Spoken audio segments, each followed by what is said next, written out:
মুশারি মুশারি ভেঙে দিয়েছে, মানে খাট ভেঙে দিয়েছে।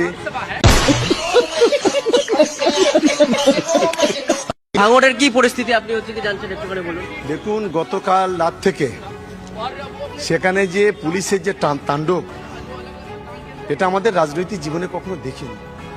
কিছু পুলিশ ইলেকশন কমিশনের দালালতি করে, বিজেপি আইএসএফ এর দালালতি করে এখানে নোংরা খেলা খেলছে। এবং গতকাল রাতে আমাদের দুজন ছেলেকে এমন মান মেরেছে, তাদের দুজনেরই পা ভেঙে গেছে। তারা দুজনেই বেসরকারি নার্সিংহোমে ভর্তি কাল রাত থেকে।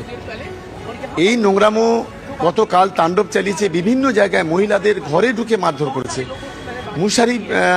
মুশারি ভেঙে দিয়েছে, মানে খাট ভেঙে দিয়েছে। এই ধরনের নোংরামি এই কলকাতা পুলিশের 2-4 জন অফিসার আছে, তারা এই নোংরা খেলা খেলেছে। আপনার এই ক্যানিং পূর্ব বিধানসভা এলাকায় আরাবুল একটা অভিযোগ করছে যে 100 মিটারের মধ্যে যুক্ত আছে এবং ভোটে বাধা দেওয়ার চেষ্টা করছে, কি বলবেন? দেখুন, 100 মিটার মধ্যে যদি কেউ থাকে তাহলে তাকে তো তার জন্য রিটার্নিং অফিসার আছে, প্রিসাইডিং অফিসার আছে, উনি সেখানে কমপ্লেন করুক না। আমরা চাইবো যে সরকারি যা নিয়ম, ইলেকশন কমিশনের যা নিয়ম, 100 মিটারের মধ্যে যেন কেউ না থাকে। গণতান্ত্রিকভাবে ভোট হবে, মানুষ তার রায়দান করবে। আমরা শান্তিপূর্ণ নির্বাচন চাই। আরাবুলের প্র্যাকটিস হচ্ছে যে ও গুন্ডাগিরি করা, দাদাগিরি করা। গত কদিনে কয়েকটা বিক্ষিপ্ত ঘটনা ঘটিয়েছে একটার পর একটা, ফলে ও হেরে যাবে জেনে এই ধরনের প্রোপাগান্ডা তৈরি করছে। এসব বলে কোনো লাভ নেই। যদি কোনো অভিযোগ থাকে সরাসরি ইলেকশন কমিশনকে জানাক। মুশারি ভেঙে দিয়েছে, মানে খাট ভেঙে দিয়েছে।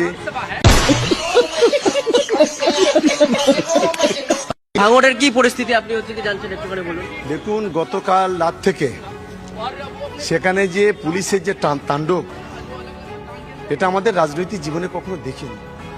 কিছু পুলিশ ইলেকশন কমিশনের দালালতি করে, বিজেপি আইএসএফ এর দালালতি করে এখানে নোংরা খেলা খেলছে। এবং গতকাল রাতে আমাদের দুজন ছেলেকে এমন মান মেরেছে, তাদের দুজনেরই পা ভেঙে গেছে। তারা দুজনেই বেসরকারি নার্সিংহোমে ভর্তি কাল রাত থেকে। এই নোংরামো গতকাল তাণ্ডব চালিয়েছে, বিভিন্ন জায়গায় মহিলাদের ঘরে ঢুকে মারধর করেছে, মুশারি ভেঙে দিয়েছে, মানে খাট ভেঙে দিয়েছে।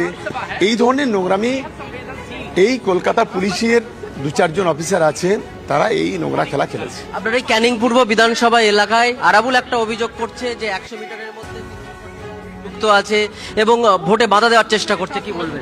দেখুন, 100 মিটার মধ্যে যদি কেউ থাকে তাহলে তাকে তো তার জন্য রিটার্নিং অফিসার আছে, প্রিসাইডিং অফিসার আছে, উনি সেখানে কমপ্লেন করুক না। আমরা চাইবো যে সরকারি